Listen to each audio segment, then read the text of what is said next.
Pega a sua Bíblia, por gentileza, abra em Eclesiastes capítulo 1. Eclesiastes capítulo 1. Eu vou ler apenas 3 versículos com vocês.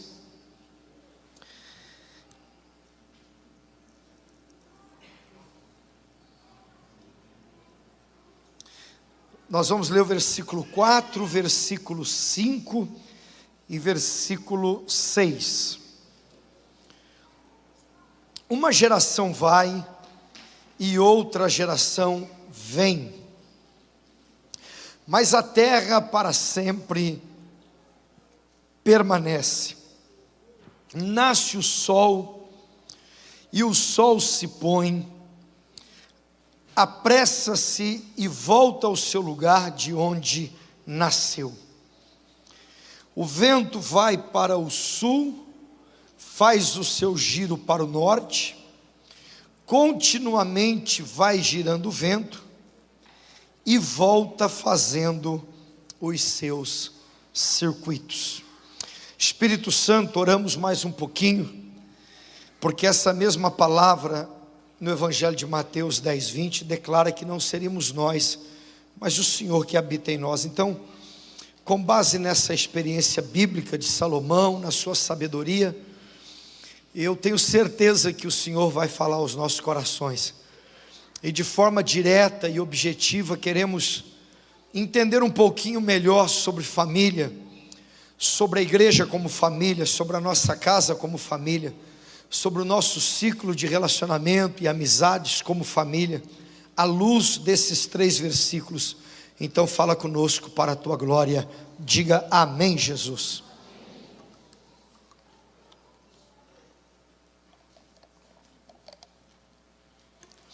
Eu não sei aqui quantos já estudaram a história bíblica que envolve Salomão, mas Salomão ele é reconhecido e respeitado como um dos homens mais sábios que já pisou nessa terra. Obviamente que Jesus foi o mais sábio. Eu não vou colocar o Salomão como o segundo mais sábio, mas eu vou colocar ele como um dos homens mais sábios que já pisou nesta terra. E como todo homem e mulher de Deus, a vida ela também se estabelece por ciclos, por fases, por momentos. Quando nós pensamos uma família, pensamos um lar, pensamos uma comunidade, uma igreja, um altar, a vida de forma geral, nós vamos perceber que ela também se estabelece em ciclos, são momentos, são fases. Nós olhamos, por exemplo, para a vida de Moisés. A vida de Moisés, ela, de forma direta, ela se divide em 3 grandes momentos. O momento dos 40 anos, ele tentou libertar o Egito, aliás, libertar o povo hebreu do Egito, e o máximo que ele conseguiu foi matar um egípcio e ter que fugir. Com 80 anos, na segunda fase da sua vida, Deus chama ele vê a sarça pegando fogo. Eu fico imaginando a cabeça de Moisés. Se eu não conseguir com 40, eu vou conseguir com 80? E foi justamente quando ele achou que não daria, é que deu. E aí nós vamos ver ele caminhando para completar os seus 120 anos. Quando nós pegamos aqui a vida de Salomão, pensamos a família dele, um momento onde ele tinha suas mulheres, e não vou entrar nesse detalhe porque o tempo hoje é diferente, uma mulher já está de bom tamanho. Quando nós pensamos o pai de Salomão, quando nós pensamos os filhos, aquilo que Salomão gerou, né? Quando nós pensamos a história que Salomão estava inserido, então nós vamos ver que a primeira fase dele se dá em Cantares. E o que me chama a atenção é que, por mais que ele está inspirado por Deus e ele fala da parte de Deus, escute isso, a fase dele é de um rapazão. Ele está inspirado por Deus em Cantares? Obviamente. A prova é que nós fazemos sempre um paralelo de Cantares, né, relacionando a noiva e o noivo, quer dizer, nós como igreja e o Cristo como noivo. E a gente sabe que o livro de Cantares é um livro que foi escrito divinamente inspirado por Deus. Salomão estava inspirado por Deus, ele falou inspirado por Deus, ele escreveu inspirado por Deus, mas nós precisamos entender que ele é gente, que ele é ser humano, e é uma fase de juventude. Nós vamos ver que em Cantares ele fala algumas coisas que em Eclesiastes ele já não vai falar. Por quê? Porque em Eclesiastes ele já é um homem maduro, um homem experimentado, e é o último momento da sua vida. Já no livro de Provérbios a gente vai ver que ele está saindo dessa juventude, que é o segundo grande momento, e ele está entrando ali num tempo melhor, ele está subindo mais um degrau, subindo mais um nível, ele amadureceu um pouco mais. Então, por exemplo, em Cantares, teve um momento que ele diz assim: poxa, como é bacana eu me encontrar com a Sulamita e tomar o bom vinho no umbigo dela. É a história de um rapazão, ele está animado, ele quer tomar um vinho no umbigo da serva. Esses dias eu dei uma palestra para casais, eu falei isso, aí um irmão chegou lá em mim e falou: pastor, eu posso tomar um vinho no umbigo da minha esposa? Aleluia! Aí eu falei: toma uma água com gás para evitar problema. Aí ele falou: poxa, que bacana. Aí ele falou: mas pode? Eu falei: irmão, tudo é puro para os puros, tudo é impuro para os impuros, e comecei a brincar com ele, né? Mas quando chega em Provérbios, a gente percebe assim que ele vai dizer assim, 19 e 21 de Provérbios: poxa, eu investigando a vida, eu percebi que tudo que eu penso, tudo que eu sonho, diz muito a respeito de mim mesmo. Mas quando eu me deparo com o conselho do Senhor, e essa palavra conselho no original, não é a ideia de Ingrid aconselhando Ricardo, ou Ricardo aconselhando a Ingrid. Não é disso que o texto está falando. Esse conceito do conselho é uma reunião, é um encontro. O conselho é uma reunião, essa é a ideia do original. E ele está dizendo assim, o conselho do Senhor, quer dizer, o Pai, o Filho e o Espírito. E quando a gente fala no nome do Pai, do Filho e do Espírito, e a gente menciona o Espírito Santo como número 3, não significa que ele está em terceiro lugar, porque ele também é Deus. E às vezes a gente deixa o Espírito Santo em terceiro lugar, a gente não pode. O Espírito Santo, ele é tudo para nós, ele é o próprio Deus. Mas olha que interessante, ele conseguiu perceber que os sonhos dele de ordem pessoal, e tudo que ele pensava acerca da sua família, da sua casa, do mundo dos negócios, girava apenas em torno dele. E ele percebeu que a descoberta do seu propósito de vida, aí não dizia mais a respeito do que ele queria, dizia a respeito do que Deus estava querendo. É por isso que a pastora Ingrid, ela luta e às vezes ela até pensa, eu vou parar de fazer tal coisa. Mas por que ela não para? Porque não se trata do que ela quer, não se trata do que ela sonhou, não se trata do que ela idealizou, mas se trata daquilo que Deus deu a ela como legado, como uma missão. E tem algumas coisas na nossa vida que levam um tempo para romper, mas quando rompe, pastora Ingrid, aí além da casa, além da cidade e da nação, entender definitivamente que nós estávamos no caminho certo, a partir dali nós mudamos a história, não apenas de uma família, não apenas de um morador de rua, mas nós mudamos a história de uma cidade. Por quê? Porque chega o grande momento, e é como a música de Nani Azevedo, a fila anda e chega a minha vez. Chega uma hora que é a nossa hora, é o nosso dia, é o nosso momento. Assim como Paulo vai dizer aos Efésios que todo mundo tem o dia mau, e nós devemos estar revestidos de toda a armadura. Todo mundo vai ter o grande dia da sua vida, aonde ele vai deixar bem claro que valeu a pena não desistir e perseverar de cabeça levantada. Salomão em Provérbios, ele já não fala mais apenas como aquele rapazão, ele já está, se a gente pensar a nossa fase aqui na terra, a própria Bíblia vai dizer que nesse tempo que passa de 70 anos, é mais enfado e cansaço. Aí quando alguém se cuida, aí ele vai chegar nos 80, nos 90, nos 100 anos, e pode chegar até mais. Mas se a gente pensar 75 anos, então era como se Salomão tivesse escrito Cantares com 25 anos, Provérbios com 50 anos e Eclesiastes com 75 anos. Quando chega nessa fase de Eclesiastes, aí nós vamos perceber que o Salomão está experimentado, deu um monte de cabeçada e chegou à seguinte conclusão: algumas coisas valeu muito a pena, outras coisas não valeu a pena. Ele chega à conclusão que ele poderia ter vivido a vida muito melhor. E o último capítulo de Eclesiastes, ele vai fazer menção dos jovens, a ponto de dizer: lembra da tua mocidade. E aí ele vai dar um conselho para a rapaziada que vai passar pelo período de Cantares, que vai passar pelo período de Provérbios, e que também um dia vai chegar no tempo de Eclesiastes. E aí ele vai dizer assim: olha, se eu tivesse como enxergar melhor, eu sinto as minhas vistas embaçadas. E ele vai dizer assim: eu preciso até de um mecanismo para ver se eu enxergo melhor. Alguns vão até dizer que esse mecanismo foi ele que inventou esse tar de óculos.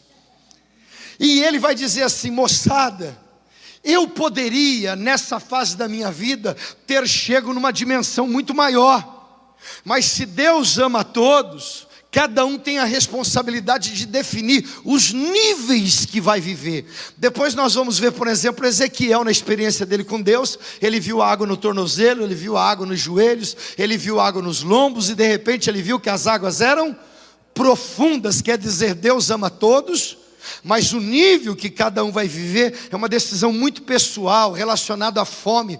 É aquilo que o pastor Luiz Hermínio prega: não é o quanto eu tenho de Deus, não é o carro que eu tenho dele, não é a casa própria que eu tenho dele, não é o bom salário que eu tenho dele, não é a viagem internacional que eu tenho dele, mas é o quanto ele tem de mim, a minha vida integral para a glória dele, é a minha disposição de não dar o melhor para ele. Sabe por quê? Porque o melhor eu posso dar um presente para a pastora de vocês, e eu vou fazer o meu melhor. Eu posso levar um presente de Curitiba para Londrina e dar para minha filhinha Alana, que agora tem 5 anos. É o meu melhor. Para Deus eu entendi que o melhor não faz mais sentido. Sabe por quê? Porque na história bíblica Deus nunca esperou o melhor de ninguém. Deus sempre esperou tudo. Ou é tudo ou é nada. Não tem como ser meia boca, não tem como procrastinar, empurrar com a barriga, dar jeitinho brasileiro, pegar atalho. Ou é ou não é, ou é sim ou é não. Só que nessa fase de Eclesiastes, deixa eu desligar aqui, o esbocinho está aqui, mas Deus vai dar graça, eu quero chegar mais pertinho de vocês.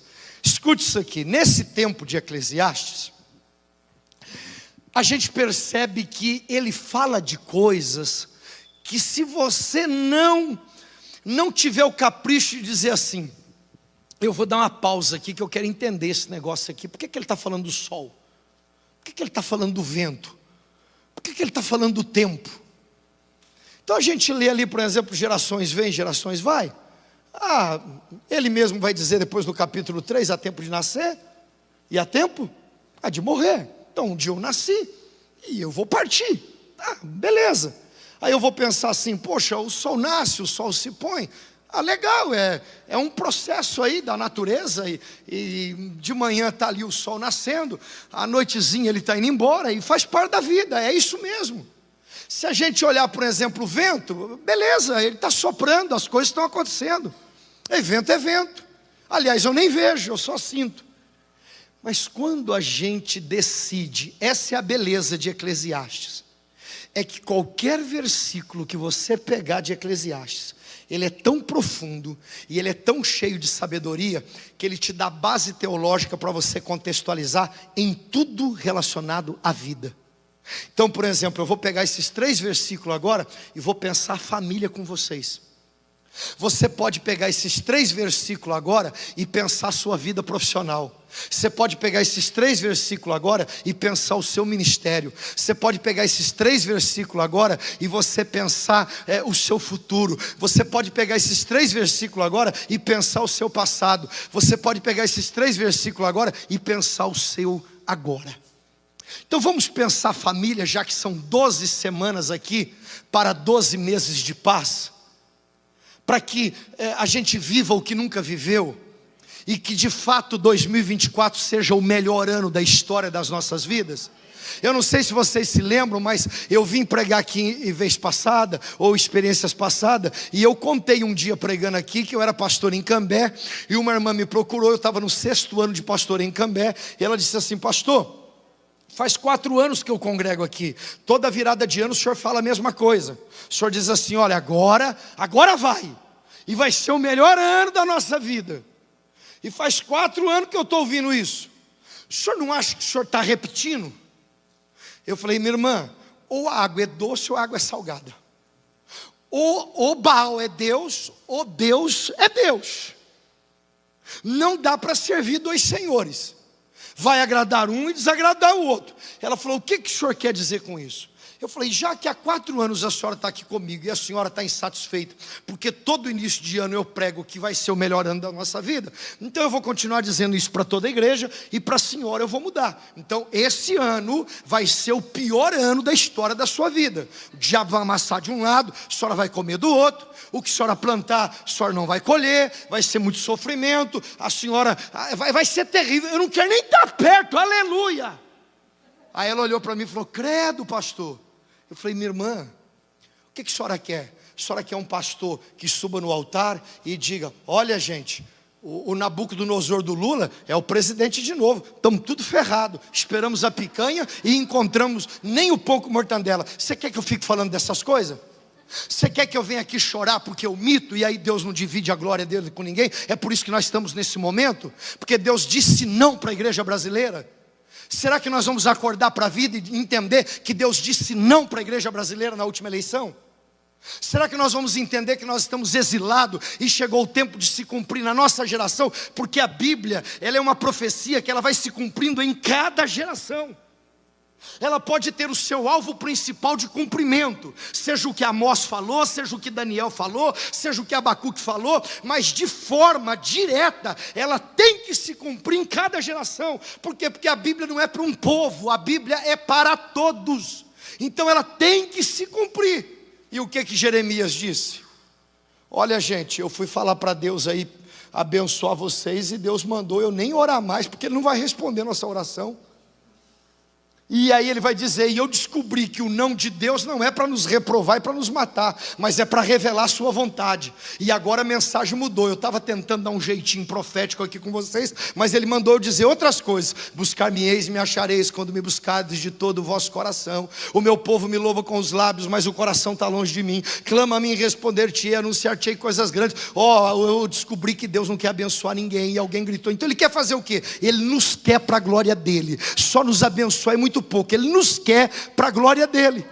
E aí foi nesse dia que o povo disse assim: e aí Jeremias? Não, Deus me mostrou, foi uns 2 cestos de figo, um é amargo, outro é doce. Pronto, acabou de Deus mostrar essa revelação, começou o exílio, 70 anos nas mãos de Nabucodonosor.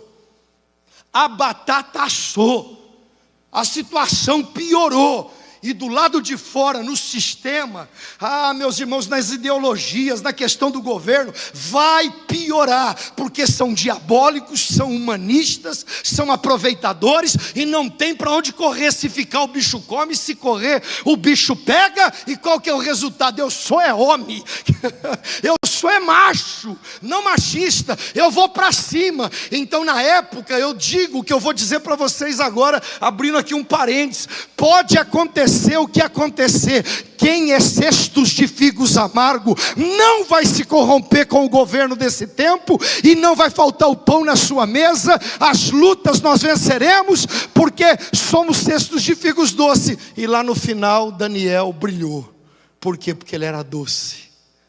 Abacuque teve que virar uma chave, teve que entender que o até quando era uma oração em si mesmo, que não dava nenhum resultado. Quando ele disse até quando, e ele parou com vitimismo, aí Deus disse: então já que você parou com a ladainha de sempre, pega uma caneta, vai escrever uma visão, porque eu quero derramar o Espírito Santo como eu nunca derramei, para que aquele cara que dizia: cadê Deus, porque diz, porque aquilo, ele agora amadureceu, porque agora é um outro estágio da vida dele, e ele vai dizer: por mais que o produto do oliveira oliveira minta, por mais que falte a vaca no curral, todavia eu exultarei o Deus da minha vida. É por isso que todo ano eu venho no altar e digo aquilo que o apóstolo São Paulo disse, que a vida cristã é de glória em glória. Então eu disse para ela: não tem o que fazer, o evangelho é esperança, o evangelho é boas novas, e a palavra Deus significa que dentro de mim revela entusiasmo. Então não tem como eu falar outra coisa. No meio de luta, 2024 vai ser o melhor ano da minha vida.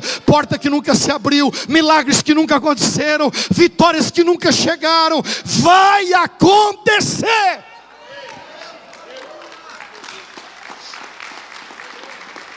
Então, irmãos, a vida ela é muito bacana. Então deixa eu falar um pouquinho sobre família e já vou orar com vocês aqui no altar. Número 1, gerações vêm e gerações vão.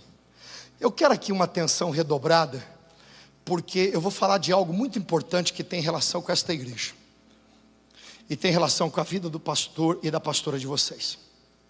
Eu estava vindo de Londrina, e aí, pastora, quando foi chegando ali na serra, antes de Campo Largo, um acidente, e era para mim chegar aqui em Curitiba, tipo meio-dia. Eu cheguei aqui 4 horas da tarde.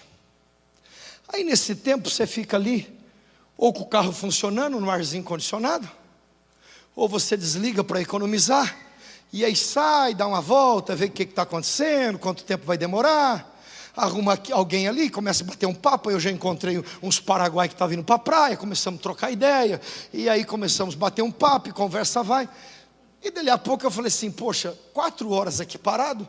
Eu tive um tempo com o Paraguai, eu tive um tempo para ver como é que está a situação, eu pensei na vida, mas eu preciso de arrumar alguma coisinha para conversar com Deus. E nesse momentozinho eu comecei a perceber algo da parte de Deus, relacionado a isso aqui à igreja. Então escute isso aqui, porque isso aqui é libertador. Isso aqui que eu vou falar agora tira qualquer tipo de culpa, tira qualquer tipo de peso. Fica leve o ambiente, fica leve o teu coração, fica leve para experimentar aquilo que Deus vai fazer. Porque os episódios vão ocorrendo, fatos vão acontecendo, e tudo isso vai nos desgastando. Desgasta a tua casa, lá com os teus filhos, desgasta o local que você trabalha. Por quê? Jesus disse o